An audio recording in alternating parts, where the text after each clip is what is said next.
केंद्र सरकार के महिला आरक्षण बिल पर राष्ट्रपति ने भी अपनी मंजूरी दे दी है। आने वाले दिनों में महिलाओं को देश में 33% आरक्षण मिलेगा। इस मुद्दे पर पिछले दिनों राजद के वरिष्ठ नेता और पूर्व मंत्री अब्दुल बारी सिद्दीकी ने कहा था कि महिला बिल से सिर्फ बॉब कट वाली महिला और अमीर घराने की महिलाओं को फायदा होगा। अब्दुल बारी सिद्दीकी के बयान पर विरोधी पार्टियां आरजेडी पर हमलावर रहीं, लेकिन पिछले दिनों दिए गए अब्दुल बारी सिद्दीकी के बयान का राजद प्रवक्ता एजाज अहमद ने समर्थन किया। तो पीड़ितों, पिछड़ों, अति पिछड़ों और अल्पसंख्यकों की भागीदारी नहीं मिलना, ये कहीं ना कहीं एक बड़े जो समाज के अंग है उनको छोड़ करके जिस तरह से भारतीय जनता पार्टी राजनीति कर रही है और भावना के साथ खिलवाड़ कर रही है। देखिए, अब्दुल बारी सिद्दीकी साहब ने जो कहा था उसके भावार्थ को समझने की आवश्यकता है।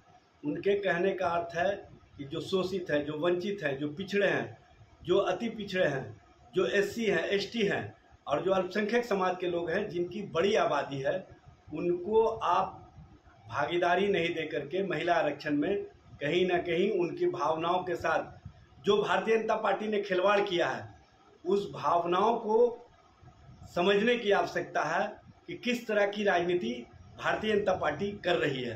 लेकिन उनके भावार्थ को दूसरी दिशा की ओर मोड़ करके भारतीय जनता पार्टी राजनीति करना चाहती है।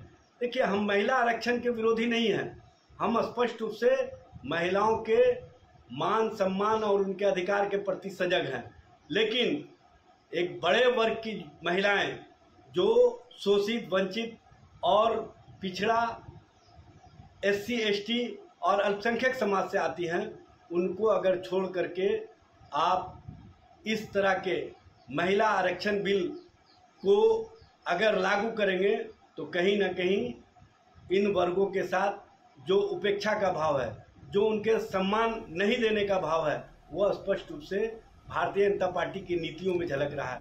नालंदा से मुख्यमंत्री नीतीश कुमार के लौटने के क्रम में फतुहा में एक एम्बुलेंस को रोका गया। उस एम्बुलेंस में एक बच्चा था जो जीवन मृत्यु से संघर्ष कर रहा था। इस खबर के बाद भाजपा का भी रिएक्शन आया है। बीजेपी प्रवक्ता अरविंद सिंह ने कहा कि राजद के साथ गठजोड़ के बाद नीतीश की संवेदना खत्म हो गई है। प्रधानमंत्री तक अपने काफिले को एम्बुलेंस के लिए रुकवा देते हैं, लेकिन सीएम नीतीश ने काफिला नहीं रुकवाया।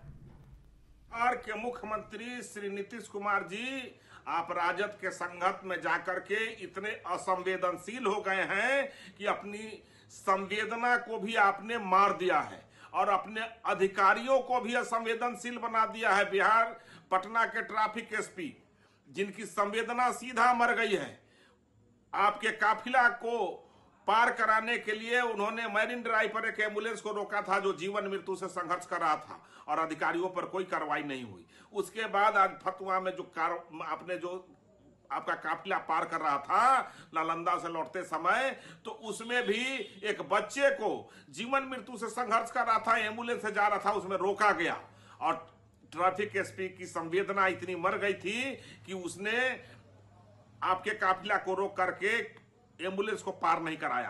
आपको थोड़ा प्रधानमंत्री श्री माननीय नरेंद्र मोदी जी से सबक लेना चाहिए कि वो अपने प्रधानमंत्री के काफिला को रोक करके पहले एम्बुलेंस को पार। हम झूमेंगे, घूमेंगे, गाएंगे, हम वाइल्ड वाली वाटर पार्क जाएंगे। हम वाटर पार्क में फुल ऑन फन करेंगे, फैमिली संग वाइल्ड वादी चलेंगे। वाइल्ड वादी एंड अम्यूजमेंट वाटर पार्क एक नए अवतार में तो तैयार हो जाइए। वाइल्ड वादी में अनलिमिटेड मस्ती के लिए, साथ ही 33 फीट की हाइट से मल्टी लेन और बर्ड पार्क का भी ले फुल मजा। वाइल्ड वादी अम्यूजमेंट वाटर पार्क, देवी मंडप रोड, 10 माइल चौक, रांची।